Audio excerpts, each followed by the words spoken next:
What's your story? 0 to Yeah, we just passed 100 100. million. All right, cool.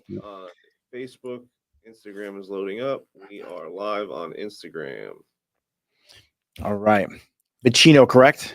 That's right. Nailed it, man. This Italian guy. And dude, like one of the things, I don't know if you've spoken on stage much, but like the very first time I ever spoke on stage, I didn't realize that there would be a gap between the mic and the audio feedback. Yeah, It threw me off so hard. I was like, do you guys hear me coming? Like there's multiple versions of me. I know, because right now I'm used to filming this without the headphones on. Yep. Yeah, it's super trippy. Super trippy. Yeah. All right, James, we're good. Yeah, you're gonna lean forward. Ladies and gentlemen, I'm here with Anthony Vicino. A lot of my followers follow you, Anthony, and your content is on fire, by the way. Oh, thanks, brother. Like just the rawness, the realness, like it's not over edited. Like I really love what you're doing on Instagram. I love what you're doing all over. For the guests who don't know you, just tell us a little background, like what's going on in life, how'd you get to where you are now, and a little bit about your past and how you started.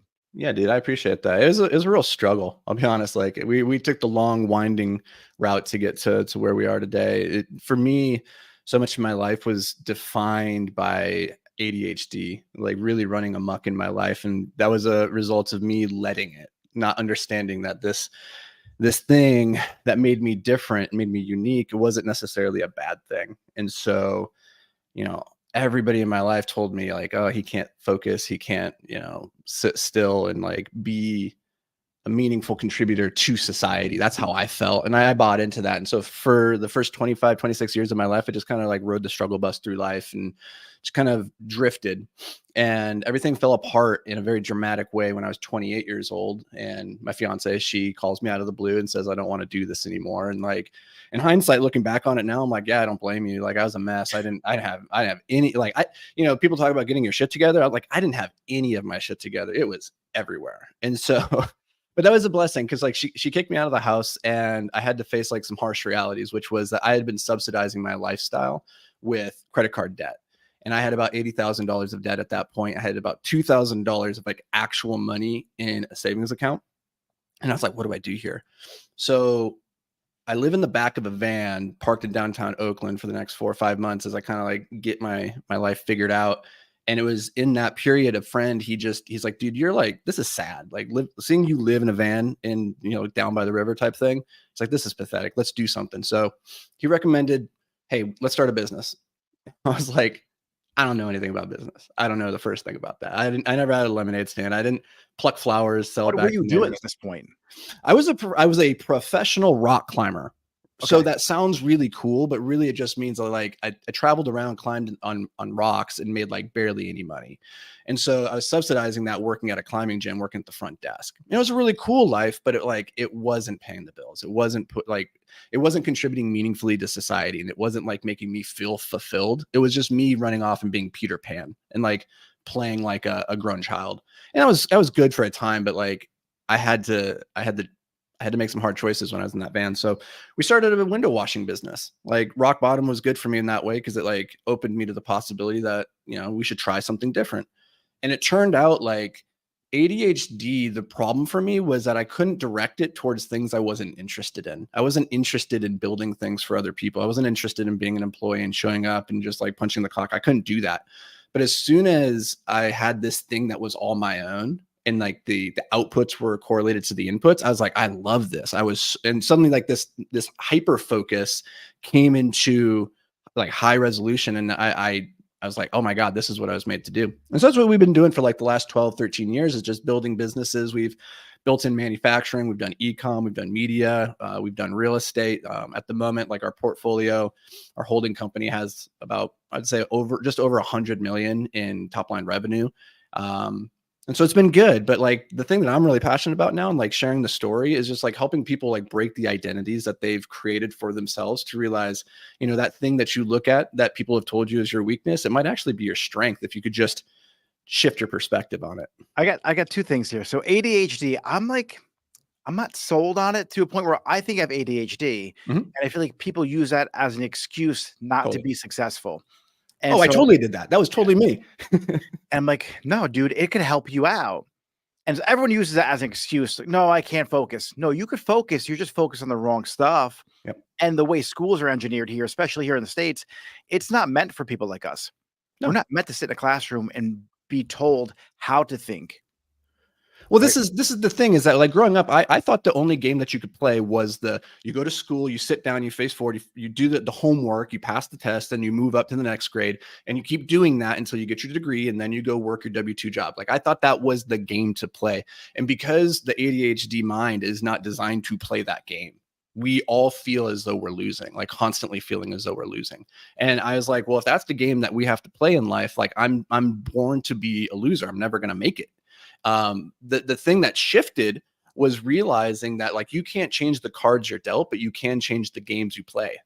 And as soon as you start playing games where your ADHD isn't a weakness, but where it's a strength, where your abundance of energy, your creativity, your propensity to take risk, once you start playing those games, man, you're like sitting on pocket aces.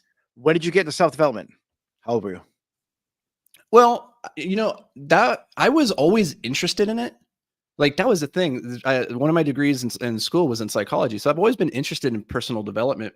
But I was the guy who was just going and collecting all the dots, but I was never connecting them. Like I was always reading the books, listening to the podcasts. I was consuming. But the thing is, like, you can't consume your way to improvement. You can't consume your way to fulfillment. You can only create it. And so the shift for me was during that period, like that guy who helped me out of the van with the idea of like building a business, he was a mentor who showed me that there were other ways to live. And one of those was, hey, you don't just consume. It's not about like what you're putting into yourself. It's what you're doing with that. And if you're not going to do anything with it, then you're just wasting your time. And so that was like where things really started to shift, is like taking all the lessons I had been accumulating and saying, okay, how do I connect this? How do I actually use this in my life? And how do I stick with it long enough to see results? Yeah. That for me, I was the same way. Like I read the books, Tony Robbins, I did all the stuff that he put out, and I wasn't where I thought I should be, Yeah. knowing everything I know. And I just really had to stop bullshitting myself and just take action. Like, what are you pretending not to know that you already know? Like, how many more podcasts can I listen to? Just fucking get it done. Dude, I was just tweeting about this. Like one of the comments we get on YouTube, because we talk a lot about this stuff. We talk about like how to build wealth, not just like financial wealth, but like mental health, physical health, like the full gamut. And we talk about these concepts, and people like these trolls, they'll come into the comments and they love to point out like, this is all just regurgitated nonsense from such and such and so forth and so on. And it's like, guys, we're looking for what's true, not what's new. And so that means that there's going to be a repetition. And if you're hearing me say the same thing that you've already heard 15 other places, the problem isn't with the information, it's with your ability to execute the information. What we're telling you is the path. People want there to be like this new thing that they've never heard of. Like, oh, that's new and novel. That's what they want to believe, but it's not. It's so much simpler than that. You already know, you're just not doing it. And that's the harsh reality, is that if you're not where you want to be on your journey, and that's okay. Like we're always ascending. At each new level, there's new devils that we have to fight, right? We have to overcome that. But if you're not where you want to be, it starts by recognizing you have not yet done the things you need to do to get there. That's all. And even become the person. Like the version of me 5 years ago would never be able to handle the success I have today. And so from negative 80,000 to 100 million, if you don't kill the person who was in debt, you would burn through that 100 million pretty quick. So I know you talked about a couple books that helped you out, but really deep down inside, who did you have to become to just hold on to the success? Because people make money. Like I've made a lot of money in my past and I spent a lot of money. And so I didn't develop the character I needed to hold on to the money until now, until recently in my life. So for people listening who just have this cycle of success and failure, and they make money, then they spend money, like what advice can you give them and how can you help them out? Well, I think, business for me was like the ultimate personal development machine. Before that, I was collecting everything. I didn't have a vehicle to really put it inside of and test myself against like whether or not I was actually improving and growing. And for me, business is like nothing more than the systematic process of exposing your own inadequacies. So your business is never going to grow beyond where you are. And I love that then, because you can see this external reflection of who you are in your business. If you have a team that you don't love being around, if they're not highly motivated, they're not A players, that's a reflection of you. If you don't love your customers, the product that you're serving, that's a reflection of you and what you're putting out into the universe, right? And so the way that I think about this is that everything that you want in life is on the other side of the skills, the resources, and the beliefs. And if you don't have those things, then you cannot achieve the thing that you're striving for. So if you have this in your mind, I want to be this type of person, just understand it's because you don't yet have the skills, resources, and beliefs. Because if you did, you'd already be there. And you'd already be now asking yourself, okay, what's the next level of this? Like, who's the next person that I'm trying to become? Because that's the real mind screw here, is that, you know, we hear all the time, it's not about the journey. Or I'm sorry, it's not about the destination, it's about the journey. And it's really easy to think, I understand that, like, conceptually, but to live it on a day-to-day basis and realize that truly there is no destination that we're going to. The goal just is to try to progress towards something that has meaning and purpose in your life. And so for me, a lot of it was actually trying to come back to the fundamental of what is it that would make me feel as though I'm fulfilled, that would fill me with a sense of purpose. And it wasn't the external things that we spend our money on, right? It was about the idea of like, who do I need to become so that when I look in the mirror, I love what I see? You know, both physically, emotionally. When I look at that person, I'm like, I like that person. I like what they stand for. And that doesn't mean that they have all the things yet, but it could just mean I like that they're trying, that they're striving, and they're working towards that. Because at the end of the day, that's who we root for in the movies, right? That's who we root for in the stories. Of It's not the course. character who has it all figured out. It's not James Bond. It's the character who's like, I'm gonna figure this out. It's the Rocky, the fight scene, the training scene, like Yep.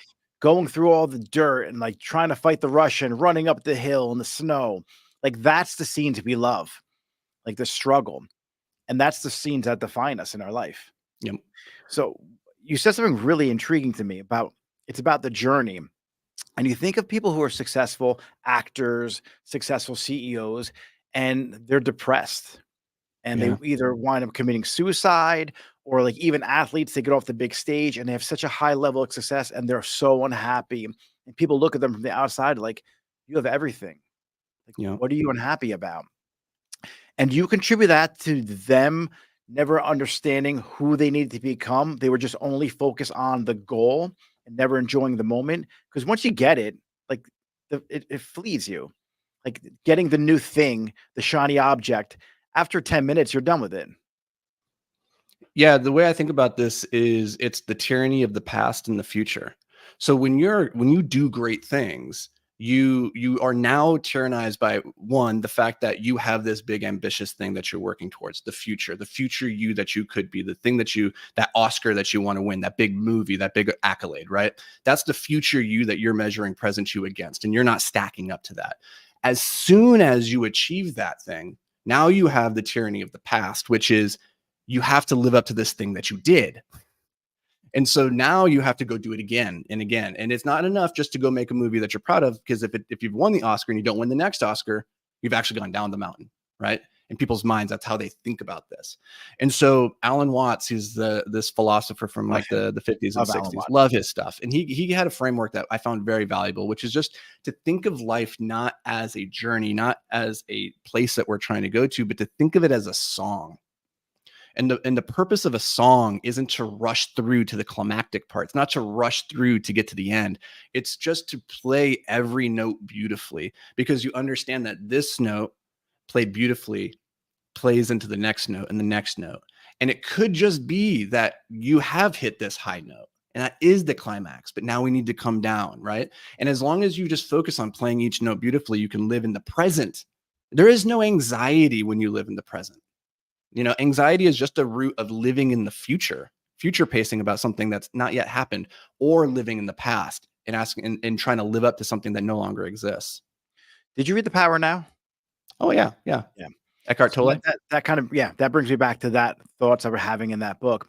But Yeah, and I'll be totally transparent on this one. This is funny, right? Like I'd never considered myself to be like a very woo-woo person, so I actually resisted that book for a really long time.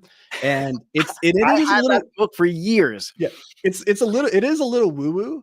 And like and I totally get people that are like, yeah, this is bullshit, whatever. But like the concept is so critical. I do not think that you could live a poor life if you woke up every day just taking that one framework and asking yourself, how do I live in this moment? If you did nothing more than just live in this moment and focus on that, you would have a great life, because a great life is nothing more than the accumulation of singular moments. So focus on that, You because have that's the kids? building block. Do you have kids? No, I don't. No. Children? Yeah, so just last week or 2 weeks ago, I'm playing with my daughter, and that book, I just kinda reread it again. I did the audiobook, which is brutal to listen to, by the way, Is it? and, I'm focused on my phone, I'm trying to sell coaching courses, I have all this shit going on in my mind, I'm like, "What the fuck am I doing?" No. And I just got into the present moment, and it was the most amazing, like, just night I had with my daughter. We were laughing, we were playing, Mhm. and it's like, I'm success driven. But at the same point, at what cost? I'm forgetting about now. Yeah. And the sales will always happen. Like no one's going anywhere, but my daughter's going to get older. Like let me enjoy the journey and enjoy where I'm at right now. And it was just like a light bulb went off last week. And I always say that to people. I always coach on that, but just for you to actually take your own advice and listen Yep. to yourself, That's the hard it part. was like miraculous. I was This like, is so I used to coach Olympic rock climbers, and I think everybody should pick up rock climbing or some kind of physical endeavor. And the reason for that, for me, like I didn't realize that I was self-medicating myself with athletics, because when you are doing an extreme sport like rock climbing or snowboarding, or really any activity that forces you to be present in the moment, you're not thinking about anything else. When you're on the side of a cliff, all you're thinking about is that little bit of rock that you're clinging to. That 3 feet in front of you is your entire world. And there's something so peaceful that comes from having that time with your mind just completely shut off. But the problem is you have to make space for it. You have to be intentional and make space for that in your life. The one of the fundamental concepts that has structured everything, like has been maybe the biggest contributor to success, has been something Marcus Aurelius said, that if you want to live a great life, if you want to live a life of contentment, of fulfillment, do less but better. Do less but better. Just focus on, okay, what are the things that really matter in life, and focus with extreme intensity on that. So when you're with your kids, like that's one of those things that really matters in life. Might be the thing that matters the most, yeah. right? So be there. Don't have anything else. Just do less better. Be there in that moment. Yeah, because as a successful person or someone who strives for success, like financial success, you want to support your family, and you think that is what a father is. When sometimes your kids just want to play catch, they don't care about the new addition on the house or whatever tangible thing you can give them. Sometimes you is the best thing you can give them. And a lot of times, even your team members, like you have a team, obviously you run businesses, and you think you're doing everything for your team, but are you? So a lot of it's I coach salon owners for the most part. And the big issue is their team and getting a culture in the salon. And as every business, leadership is one of the hardest things. That's why CEOs make so much money. Mhm. And you're not focused on the team for them. You're focused on the team putting out good work for yourself. And that kind of skews the way you treat them and how you have conversations with them. Yep. And so if you always pour into that person, I want to hear a little bit about leadership from you because you are such a great leader. Well, this is one of those hot buttons. I think would people entrepreneurs love to use this. I'm doing it for my family. I'm doing it for generational wealth. I'm doing it for the kids. I think it's a bullshit reason. Your family never asked you for any of that. Your family doesn't care. Like the things that I remember from my dad, like growing up, is when he was there. That's what I remember. I don't care how much he made. That never even crossed my mind. And so we're projecting onto the ones that we love, saying I'm doing this for them, when they go, I don't want that. What I want, you could give me just by being here, being present, like pouring into me. But we don't do that because that's actually much harder. It's much harder to do that rather than going and chasing the next achievement. Because as high achievers, everybody listening to this is a high achiever by definition. Otherwise, you wouldn't be listening to something like this, right? Like you fixate on the external goals, and a lot of the time we it's very hard, especially for men. Is like you attach a lot of your self-worth to the achievements and the resources you can bring back to the tribe. And when you're not doing that, you don't feel useful. But really, the people in your life, they'll tell you, like, I don't care about you bringing back more resources beyond a certain level. Like, I don't care. I would rather just have more time with you. And so that's number one, is like, let's not hide behind our loved ones and say, I'm doing this for that reason. Like, just be honest with yourself. Say, I'm doing it for myself because this is what it feels like for me to feel fulfilled, because I haven't yet unpacked that baggage. Totally cool. We're all on a journey, right? No judgment. I'm still on that journey, right? It's like just different levels to it. Yeah. But, at the end of the day, leadership is all about learning how to shine the spotlight on others, recognizing it's not about being the person on stage. As the leader, you're the spotlight operator. You shine it so that they can do what they are uniquely great at. And that's the same in family. It's like, if you can just be there and shine your spotlight on them, which is your focus, your attention, your concentration, like that makes your kids shine. That makes your wife shine. That makes the people in your life go, they go, I don't feel, people so rarely feel like they're the full center of your attention, of anybody's attention. And when you can give that gift to somebody, that right there gives you so much cachet as a leader that they'll follow you into whatever crazy scheme you come up with, because they're like, I trust this guy, because when he's here, he's fully here.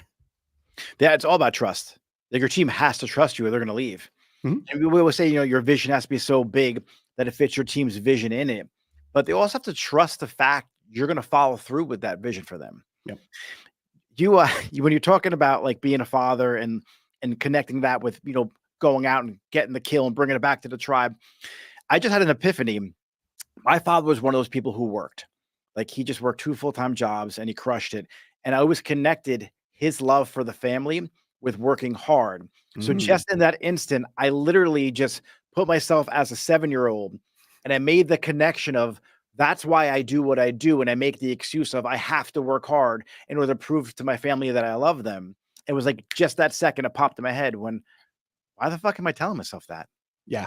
Yeah. Here's the weird thing. Like I went through a very similar evolution. One of the big struggles I had with my relationship with my dad, my parents got divorced when I was about 13, and I chose to stay with my mom because I blame my dad for the divorce. He moved 4 hours away. He had custody of me and my sister on the weekends, and every single weekend for 2 years, he would make the 4-hour drive to pick us up on Saturday morning and then spend the day Saturday and then drop us back off with my mom on Sunday. And he would drive the 4 hours back. That's 8 hours a week just to drive and spend a day and a half with us. And at the time, I didn't understand why he was doing that. It didn't really make sense to me. I had a weird relationship with him because he was this ex-Army Ranger, he was gone a lot when I was a kid and he just wasn't very emotionally there. So when he was picking us up and hanging out, he wasn't like, it didn't feel like he was there. He just felt like he was checking a box. It wasn't until years later when I was 28 years old, my fiance kicks me to the curb and I have nowhere to go but to call my dad and ask him for help. And my dad, he's the one that suggested, he's like, you've lived in a van, climbing for years. Why don't you just go live in the back of the van? I was like, light bulb moment. He's like, gift of perspective. But at that point, I didn't actually have a van. I had $2,000. And he goes, well, why don't you look on Craigslist, see if you can find an old van? And I was like, okay, well, if I do, I have no way of getting there. He goes, don't worry about that. Then I find a van this local church is selling for about $1,000, like this old 13-passenger van from the 1980s. And I was like, cool, I got this van. I have a way of getting to them though. My dad drives 9 hours across California and he's there the next morning. Wow. Takes me to get the van. I buy the van. We drive it back, park it in Oakland, and he goes home. He doesn't stay. He doesn't help me do anything. He doesn't pay for it. He just shows up. And what I realized was the way he showed his love was by showing up, by always showing up. And it's one of our core values at every one of my companies is that we show up and we do what we say. Because that right there, I think is, for many men, that's how we express love. But a lot of times the people around us don't realize that. And so we need to communicate it. Hey, I maybe the way I give love isn't how you receive it, or you maybe don't see this. It took me a long time with my dad to realize like he loved me more than anything. And that he had been there every day of my life and was showing his love. I just wasn't receiving it because I didn't realize it. And so sometimes it's just communicating, hey, when I say this, it might come off as critical, but I mean it from a place of love. And the reason I say it is because I want the best for you. I want you to step into your greatness. And it hurts me to see you not moving towards that. Right. And so now your team responds to that message differently. Yeah, I think that's where people get angry from because they know deep down they're not showing up for themselves or showing up the way they should. So a lot of owners get upset, like, oh, my team's not doing this, they're not doing that. But are you? Yeah. Like, are you showing up? And sometimes with me, my wife will go back and forth. And there's things that I might be missing as a husband or as a dad because I'm really focused on building the business. She's like you said before, I didn't ask for that. Yep. I don't need a house that big. That's what you want. So don't blame me for that. And it's funny you said that because she said the same shit to me. Like, I don't know, but probably like a year ago. I was like, yes, but I want to do that for the family because in my mindset, that's what success means. And that's what loving you guys mean. Yep. When it doesn't, like, it has nothing to do with them. It has to do with me. 100%. I think one of the best things we can do is get really clear on what the people in our life want for us, for the relationship, for themselves, and get really clear on like why you want what you want. And there's no wrong answers here. It's just about accepting, like, for whatever reason, I feel pulled to the top of that mountain, that one right there. I need to get to the top of it. And I have to do it for me, not because you want to go to the top of the mountain, but I have to go up there. And a loving partner, will say, I'll go with you. I support you. I will carry whatever I need to on the way up to that mountain, but never for a second lose sight of the fact that you're climbing that mountain because you wanted to, and they're coming along because they love you. In the same way, you need to climb their mountain with them. And if it's the same mountain, huzzah, great. But it's not always. Very rarely is it the same mountain. Yeah, very rare. So showing up is a core value for you and all your companies. What other core values do you like to instill to make your company run to the level you want it to run at? And so everyone feels your standard without feeling your presence or needing your presence, I should say. Yeah, the two really, like the primary values is always we show up and we do what we say. I think it was Woody Allen. He said 80% of success is just showing up. The other 20% is doing what you say. So like we keep our word. At the end of the day, integrity is keeping the word that you give to other people. Because if you don't have that, you don't really have anything. Beyond that, I'm a big proponent of progress towards purpose. Progress towards purpose. So we need to have some meaningful goal that we're striving towards. And the goal then is not the arrival there, it's the progress towards it. And some people might say like this is the pursuit of mastery, the pursuit of excellence, or all that. But like if we're not progressing, I do believe that's where discontent, depression, anxiety, I think that's where a lot of those negative emotions start to fester, is when we feel stagnant. Like I don't feel like I'm moving forward. And so in every department, in every role, it's critical that that person has a sense that what they're doing is helping the company progress towards our purpose. And if we can't tie it back to their role, for instance, if our goal is at Escape Climbing, this was a manufacturing company where we produced rock climbing holds and then we imported hardware for commercial climbing gyms, right? So the person who's working on the shipping line, packing and shipping, what are they doing, right? That is helping us progress towards our purpose. If they can't see that our mission is to get every hand on a hold, because every hand on a hold is a healthy body, a healthy mind. Like if they can't make that connection, then they are just literally a cog in a machine, and anybody could do that. But if they can realize like, hey, this hold is going to Susan, and Susan is buying this hold so she can build a wall in her backyard during COVID, so that she can get this anxiety, get this energy out of herself, because she can no longer go to her local climbing gym. She can no longer be part of her social network. That this is important. If I can't get this to Susan tomorrow, Susan's going to suffer for another day, right? And I can help alleviate her pain by making sure that this order gets out on time and that it hits her expectation of quality, right? And so we're always trying to tie back the individual roles that is helping us progress towards our purpose. I love that. James, your headphones on? James, What? your headphones on? No, I can't. You're listening? I can't. Listen to this. I can't? well, otherwise, We have a new system for StreamYard, but this is the shit he needs to hear, my producer. You're going to go back and watch this. Yeah, it's funny when you think of as an owner, and this is what a lot of owners. Yeah, real quick, Nick, because this is actually like, this just spurred something, and it's really important because you're listening to that, like you're on the personal development journey, right? Like entrepreneurs, generally, you're exposed to information and you're trying to grow because you understand the importance of that. You're familiar with the concept of like your why. You need to have a why to be moving towards, and the company values and all that stuff. 90% of your employees, the people working for you, they have never had any exposure to any of these thoughts. Nobody in their life, they're not reading those books, they're not listening to those podcasts. So this idea of like progressing towards purpose and having people move towards their why, a lot of that starts by helping that person on the shipping line even identify what is the why of your life. Because most people don't have that. So that's number one, is like help them understand like, what are your dreams? Because most can't articulate that. When I ask a new team member, I ask them what experiences they want to have in life. And then what kind of person do you need to become to make those experiences possible?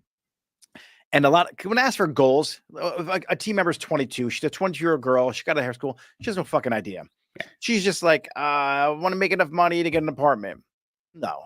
What do you want to experience? Do you want to be a platform artist? Do you want to work in Milan? Do you want to travel the world? Do you want your own helicopter? Like, what do you want to experience? And then do you want to buy your grandmother a house? Like, who do you love the most in your family? What do you want to do for them? And then it takes me a while to unpack what it is they want from life. But that's the whole interview. I want to know what they want so I could help them achieve it. And it's funny because every interview I've done, not one person has ever said they went through an interview process like that before. Mm-hmm. They never been through it. They never had anyone ask them what their vision is, what's important to them. And to me, you're no good to me if I can't help you become your greatest version of yourself. Totally. Like It goes back to the idea of it goes back to that idea of being the spotlight operator, right? You're shining the light on the person on stage, and then you're shining the light on where they're trying to go. If I don't know where they want to go, then I'm just shining it randomly into the darkness. But if I know who they are and where they're trying to go, I can illuminate the destination. And that I love that question that you asked in the interview process, and like going through the mental exercise of saying, well, what about this? You know, do you want to buy a house for your grandma? Do you want to have kids in 5 years and have a house? Like, do you want to go and live in Milan and like live this crazy lifestyle? Like, you're shining it on different mountaintops almost, and saying which one of these resonates with you. Cool. Now my job is to help keep you focused on that spotlight. Yeah, and I go back to that. On that goal. Yeah. Hey, Jen, help me understand what's going on. You still want to buy your grandma a house, right? That's still important. And maybe it shifted, right? Yeah. So, because last week you took off 4 days and you went to 2 concerts, but that person's not going to have that result. So if you changed it, it's cool. I just want to be made aware of it. Yep. I think the hard thing for an owner, that's so good, especially someone on like your level, right? And you're at a different level as a leader and an owner. You attained a certain level of success. Like when you have a team member who's just cool with coaching soccer, white picket fence, and you want to help them achieve more. And how do you get okay with them just having, I can't say a low standard, right? But in our world, it's a low standard. It's like, cool, that's all you want out of life. Sometimes it's hard for me to wrap my head around. Like, are you just comfortable just getting by? And I'm not sure if there's a cop out or a negative belief around what success means to that person. But some people are just cool. They're just cool with like coaching football on the weekends, making the 50,000 a year, and they don't want to progress to your company. They're just good at coming in, doing the best job they can, and then leaving. Do you ever have team members like that? Oh yeah. Yeah. And this is an idea I think about a lot, which is that, you know, we're pretty driven individuals, and people listening to this podcast are going to be like that, but not everybody is. And the really interesting concept is some people listening to this, they're ambitious at this level right now, but once they achieve a certain level of success, that ambition fades. They start to get complacent, start to get comfortable. And I get really curious about why that is. And the best I can come up with is that when you think about like your comfort zone, like everybody likes to say like, oh, your comfort zone. I don't like that idea. I don't think it's very comfortable to be in your comfort zone. I think it's a complacent zone. I think it's a familiar zone, but most people don't really love being there. It's the zone that they've known for so long, they haven't considered that they could expand it. Now, if you want to get outside of your comfort zone, that's where growth occurs. Now, as you become more ambitious, more capable, more skilled, as you climb that ladder, your comfort zone also expands. The territory of what you're comfortable enduring expands. Great. Now, here's the problem is because your comfort zone gets so large, it gets harder and harder to find the edge of it. And so you have to go intentionally seeking it, right? Like you have to seek hard things. You have to seek hard conversations. You have to seek that. Otherwise, you won't find it. And for a lot of people, their comfort zone simply outgrows their ambition. And that's okay. As long as you acknowledge it and you accept it and you say, this is the life I'm happy to settle for. Because that's what you're doing. You're settling into your comfort zone. You're saying, this is my home. Fine. I'm not going to pull anybody kicking and screaming out of that if that's what they want. But if you want to be on my team, I don't have settlers. I have pioneers. I have pilgrims. I have people who want to explore this life to its fullest. They want to explore what they're capable of. And there's nothing wrong with wanting to settle. It's just that I don't want that. And I know that if I surround myself with people that think like that act like that, then I will settle too. And I'm not comfortable with that for my vision that I have for my life. Love that. Do you feel that we're almost addicted to growth? There's a certain level of like you get somewhere and you're like, I need to grow more. I need to grow more. Totally. Yeah. This is so growth for the sake of growth, guys. This is really important. Uncontained growth is cancer. That's all it is. That's what cancer is. It's a cell that cannot stop dividing. And it just keeps going and going and going and going, and it eventually kills the host. If you get onto this path of just growth for the sake of growth, you are filling your life with a cancer. That is why I think it is so important that you have progress towards purpose, right? You need to have growth in a direction. And if you don't have that, if you just have growth for the sake of growth, that's the pursuit of more, more, more, more, more. That's the hedonic treadmill. That's, I did 10 million this year. I might as well try to do 20 million next year, right? For no other reason than maybe I want to buy that bigger boat, that bigger car, right? But is that the purpose? Or are you just growing out of control like a cancerous cell? And I think that's really, really important to get clear on. Like, you need to align your growth towards a purpose. Otherwise, you will look up someday, you'll have $150 million in the bank, you'll have the yacht, you'll have all the things, and you will still feel empty and you won't understand why. How did you find your purpose? Like when you were in that van and you were like, fuck, I got to do something different. Your friend came to you, like obviously window washing wasn't your purpose, your main purpose in life. It gave you a purpose.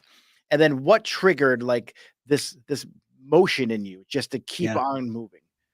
Well, I would like to say there was like this really dramatic moment of like eureka, huzzah. But honestly, it's a constant evolving of as your capacity expands, you realize the more you can do, the more you can do for the world. And there's this idea that you do the world no favors by playing small. And that really resonated with me, that I could be a vehicle for impact on the world. And at a certain point, it wasn't about that. When I was washing windows, it wasn't about that. It was about just being the person that could take care of himself so that he wasn't a drag on his dad. So his dad didn't have to make, a cross California drive in the night to help him out. I didn't want to be that guy. I didn't want to be the guy that his friends were embarrassed for because I lived in the back of a van, right? Like, it started there. That was my purpose. And then it started to evolve like, oh, I actually can make a meaningful impact on the lives of the people around me. That's my friends, that's my family. And then it grew to the community, and now it's grown even larger, right? So like, it never started with, oh, I want to impact the world. It was just, here's where I am now. What good can I do next? I think that's overwhelming for people. They think they need a big purpose, when in reality, if you're at a really low point in life, just getting up in the morning and going for a jog or a walk, make that your purpose every day. Like, you're not going to conquer the world in the state you're in right now, but small little chunks will start compounding. So people, I feel like they have a big purpose in their mind and they're so far from it, they do nothing. Yep. Totally. You cannot help the world until you can help yourself. And a lot of people will think like, oh, that seems selfish, but it's true. Like, you can't pour out from an empty cup, right? Sure. You are a drag on society if you cannot put your own food on the table. If you cannot supply resources for yourself, for your family, you're a drag on society. So if you want to change the world, start by that. Start by not being a negative pull on the universe. Get yourself to a point where you're like, cool, I'm net neutral. I can take care of myself. Now I'll be abundant. Now I'll start working on creating a surplus and pouring that back out into the world. But everybody gets this so wrong. Like, when you're young, you want to be this world changer, and you think you need to go, picket the line, and you need to go like get part of all these movements. And it's like, that's not how you change the world. You change the world by first changing yourself. Yeah. When I talk to people, I'm like, oh, money's not important to me. Well, then make as much as you can and give it away. You could help a lot of people if you give it all away. Because this negative mindset around money as not being important is what's holding a lot of people back. Mhm. Or who they know somebody who has money and they just were a jerk off. And like, I don't want to have money because if I have money, then I'm like that person. When that's not true. There's what was the book you recommended on your Instagram? Psychology of Money? Yeah. Psychology of Money, Morgan Housel. Very good. Yeah. because you'll never out earn your self-belief or the limiting beliefs that you have around money. And honestly, the world has a very strange relationship with money. On the one hand, we put people who have money up on a pedestal, the celebrities, right? The Elon Musk, the Jeff Bezos, like we know their names, and we look at that and go, must be nice, right? If you've ever said must be nice, like, yeah, it's because you recognize having money must be nice. But the other side of it then is that we also put it on this, like, we also tyrannize it and say money is evil. The pursuit of money, they're greedy. They're taking more than their fair share. And you cannot hold both of those beliefs simultaneously. What you can say is that money is neither good nor bad. It's just a tool. How you use that tool can be good or bad. Now, how somebody uses that tool depends on the craftsman wielding that tool. Who would you rather wield that tool? You, the person who doesn't really care about money, but does care about making a positive impact on the world, or that guy over there who just wants to make money for himself so that he can go party in Ibiza? Don't you have a moral obligation, if you really want to help the world, then to go out earn that guy, to take that money from him, right? And that's creating this competitive mindset. That's level one for most people, is they think me getting wealth takes away from you. That's where most people are. But the truth is, you can't take away his wealth, because that's not how wealth works. It's a self-generative game. Everybody can be wealthy. And what you do with that can make a positive or a negative impact on the world, but that's up for you to decide. But to opt out of it by just simply saying, like, I don't care about money, it's lazy and it's selfish. It is. And I think you're right. It's a cop out also because they feel it's hard. Totally. It's not hard. I had a conversation with one of my clients the other day. In her mind, she thought it was really difficult to create a successful salon. And I asked her, did you like all your bosses? She says, no. I'm like, do you think some of them were stupid? She goes, yeah, I worked for this one guy. He's an idiot. Was he successful? Yeah, he ran a great salon. How stupid was he? How hard is it then? Mhm. It's not that hard. You're making it harder. So people make the generation of wealth or the making the money difficult in their mind because they set the standard of it being unattainable. You don't have to be Elon Musk. You could change your life with $20,000 to $50,000 a month, Totally. and Think they about think they need $1 million. Think about that. Think about that, guys. Like, imagine, you know what's even cooler than making $1 million? It's helping everybody on your team make $1 million. You might not care about the money. Cool. Go build a thing that can help somebody else. Because here's, like, a couple years back, we have a cat. And, you know, this is for a lot of people, like, they're not gonna understand this story. But if you've ever had a cat or a dog, like, maybe you'll resonate. Our cat, I love him dearly. He's like my best friend. He got sick and he ate something that got stuck in his stomach and he couldn't pass it. And we had to go to the vet, and he had to get a surgery that was $5,000. This was on, like, Christmas Day. We find this out.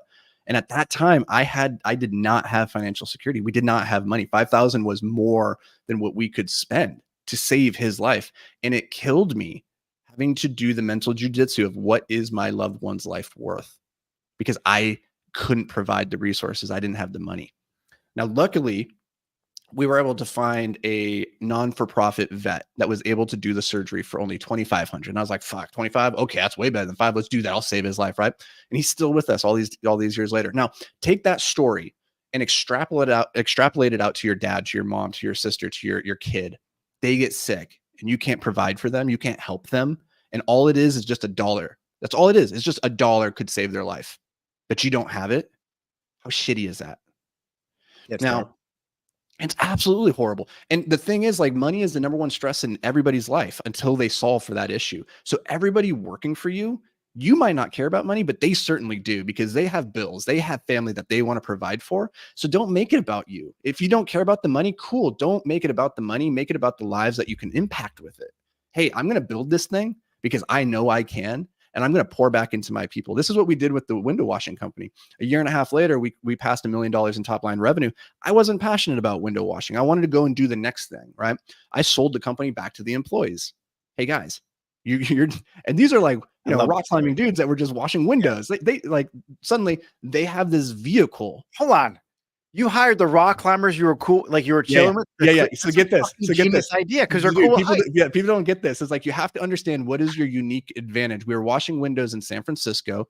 high-rise windows. We're rock climbers. We're comfortable in high places on ropes. We can do it faster and cleaner than anybody else. So I'd hire all my buddies. In San Francisco, there's really only a 6 to 7 month window where you can wash windows before it gets rainy and foggy. That happened to coincide with the time when rock climbers want to go rock climbing. So what we would do is we would wash a buttload of windows during that window. And I'd say, hey, I will be flexible as long as you're dependable. During this time period, if you show up and you bust ass, like I will give you those next couple months off. No problems, right? We paid them really well. They could do the job better than anybody else because they had a unique advantage. So that's like number one is whatever you're doing in life. Like I'm not a good window washer, but we had a unique skill set that we could exploit. So you always want to ask yourself, like, what could I do differently or better than somebody else in the same commoditized place?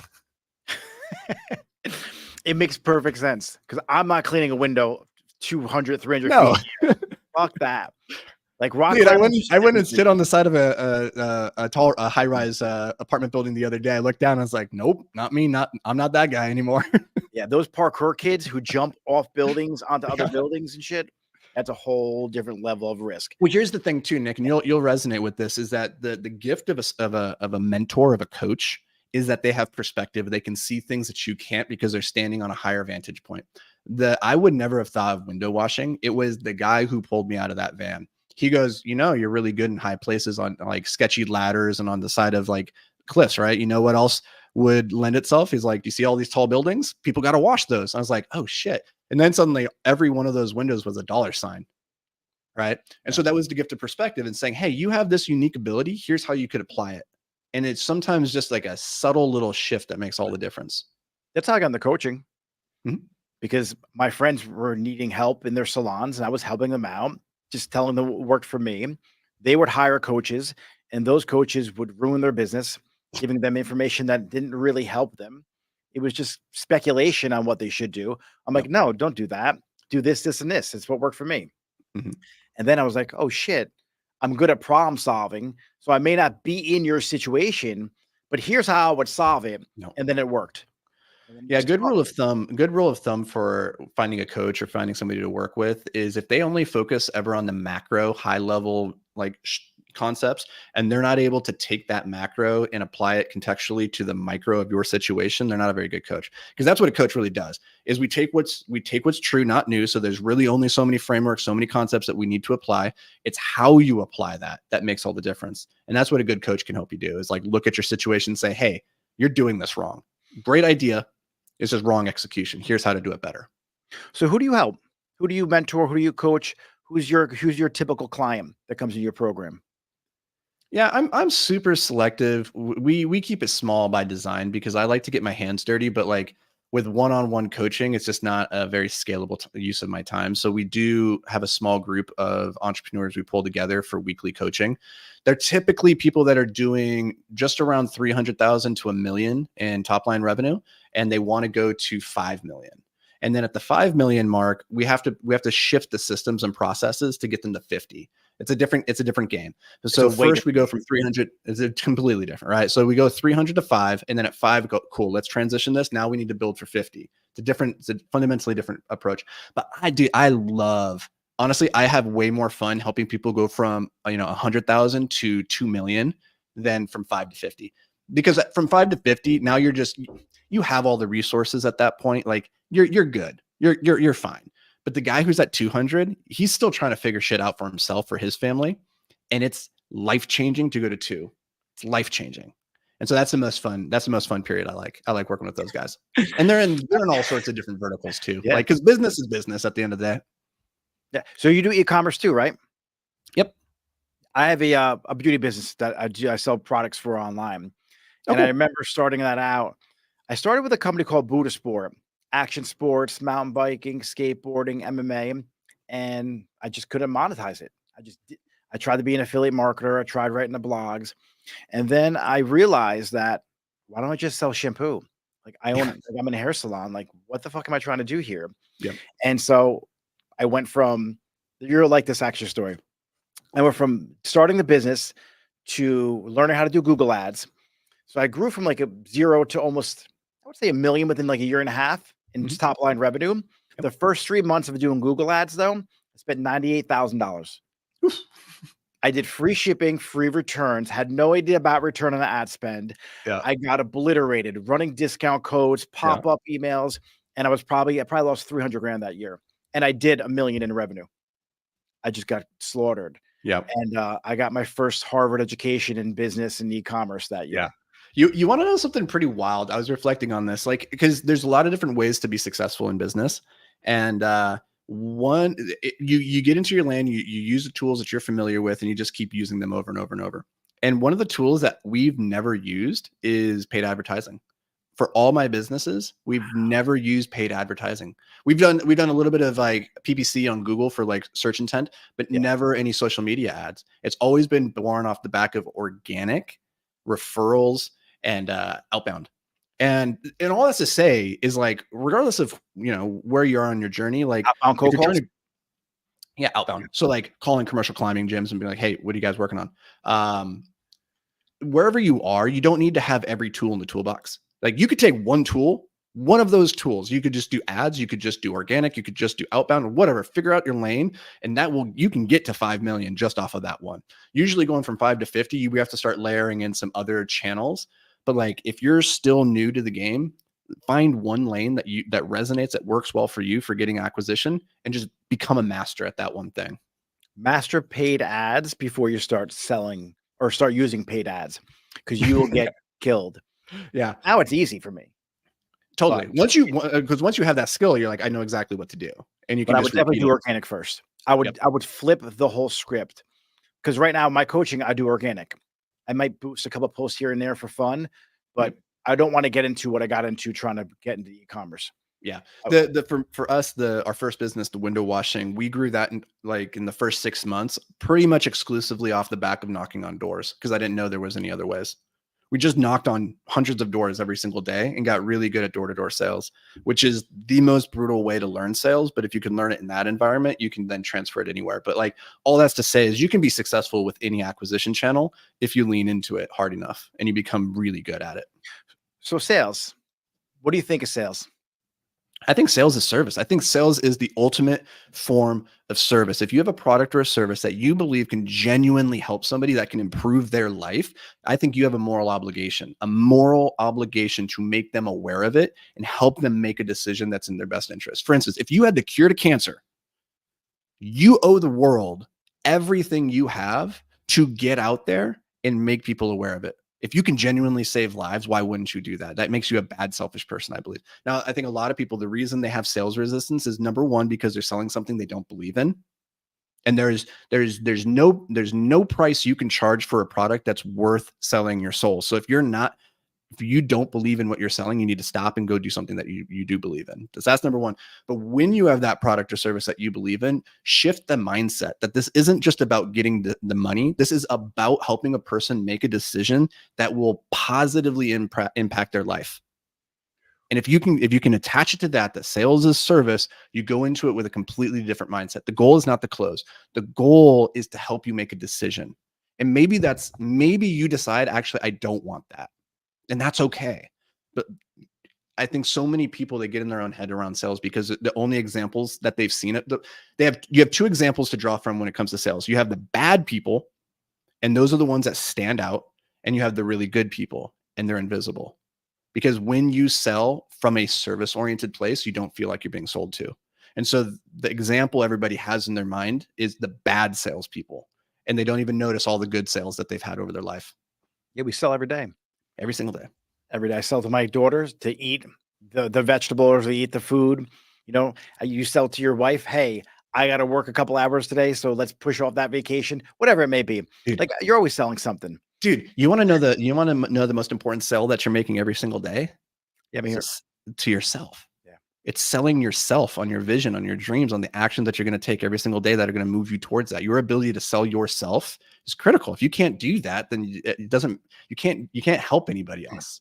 we sell ourselves, but that person who has no vision and I'm like, what are your goals? They don't have any. They need to learn how to sell themselves. I have to teach them how to be a better salesperson to Totally. sell themselves the dream. If you're not clear on the vision that you're trying to sell yourself on, then you are buying somebody else's dream. You are buying society's dream. That's very expensive. All right, so we're wrapping up on an hour right here. We can probably talk for like another 5 hours. How do people find you if they want more of this information? Yeah, come find me on Instagram, the Anthony Vicino. DM me. I respond to everybody. Just like to have a good chat and see how I can be helpful. Again, like we're very selective with who we work with. My goal is, that old adage that your marketing will help more people than your product ever will.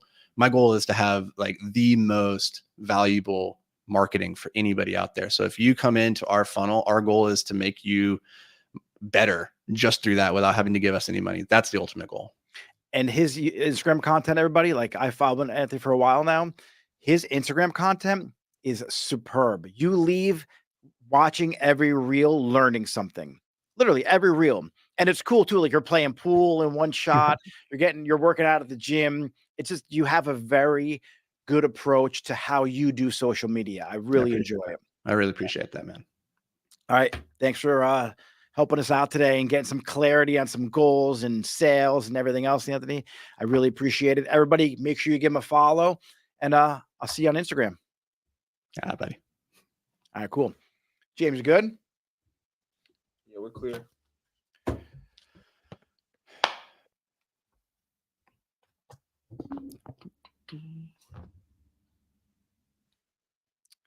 Cool. And full screen.